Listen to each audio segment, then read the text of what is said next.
যদি রিজাইন করতে হয় কেন্দ্র সচিবগুলো আমি একটু দেখে নেব, কারণ আমার চাকরি হারাবো।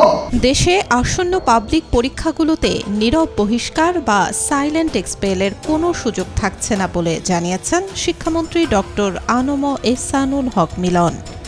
তিনি বলেন, যথাযথ আইনি প্রক্রিয়া ছাড়া কাউকে বহিষ্কার করা যাবে না, এটা আইনসম্মত নয়।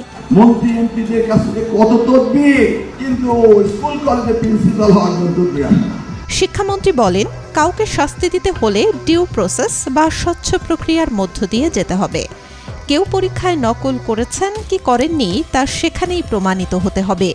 নীরবে বাড়িতে বসে কাউকে বহিষ্কার করার বিষয়টি কোনোভাবেই গ্রহণযোগ্য নয়।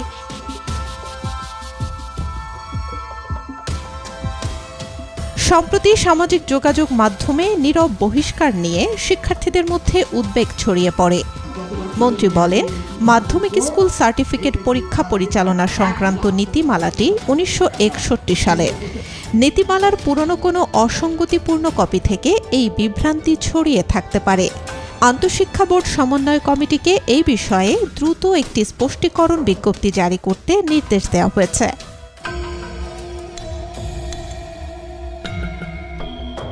আগামী 21 এপ্রিল থেকে শুরু হতে যাচ্ছে এসএসসি ও সমমান পরীক্ষা।